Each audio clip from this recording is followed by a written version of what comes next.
एक छोटे से गांव में थुंग थुंग नाम का एक बहुत ही नेक, मेहनती और भोला भाला आदमी रहता था। उसकी दुनिया बहुत छोटी थी। एक छोटा सा घर, प्यारी सी पत्नी, 2 छोटे बच्चे और एक सूखता हुआ खेत। गरीबी उनके घर में जरूर थी, लेकिन प्यार और मुस्कुराहट की कमी बिल्कुल नहीं थी। लेकिन कई महीनों से बारिश न होने के कारण उसकी फसल बर्बाद होने लगी थी। इसलिए वह एक शाम आंखों में आंसू लिए आसमान को देखते हुए बोला, हे भगवान, मेरी नहीं तो कम से कम मेरे बच्चों की जिंदगी आसान कर देना। इतना कहकर वह घर लौटने के लिए खेत से निकल ही रहा था कि उसका पैर जमीन पर पड़े एक चिराग से टकरा गया। लेकिन जैसे ही पैर टकराया, चिराग के अंदर से अचानक तेज धुआं निकलने लगा और उसके सामने एक विशाल जिनी प्रकट हुआ। जिनी को देखते ही थुंग थुंग डर के मारे पीछे हट गया। तभी जिनी ने भारी आवाज में कहा, डर मत थुंग थुंग, मैं इस चिराग का गुलाम हूँ।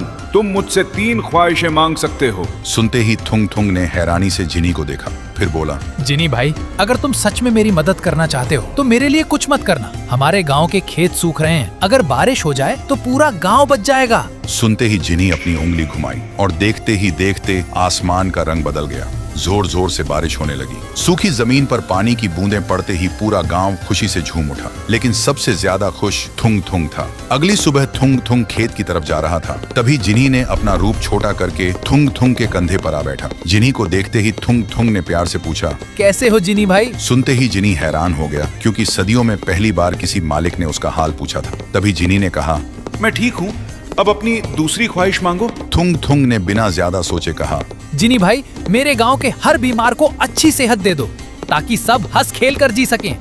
सुनते ही जिनी ने एक छुटकी बजाई और अगले ही पल पूरे गांव के बीमार लोग बिल्कुल ठीक हो गए। जिसका हाथ नहीं था उसका हाथ आ गया, जिसका पैर नहीं था उसके पैर भी आ गए। लोग यह चमत्कार देखकर खुशी से रो पड़े। लेकिन जिनी सोचता रह गया, कोई इंसान इतने नेक दिल का कैसे हो सकता है। देखते ही देखते कुछ दिन बीत गए। एक दिन कड़क धूप में थुंग थुंग और जिनी एक पेड़ की छांव में बैठकर ताश खेल रहे थे। तभी थुंग थुंग ने जिनी से पूछा, एक बात बताओ जिनी भाई, अगर तुम मेरी जगह होते तो अपने लिए क्या मानते? सुनते ही जिनी रो पड़ा। सदियों से सबने मुझे अपनी ख्वाहिशों के लिए इस्तेमाल किया।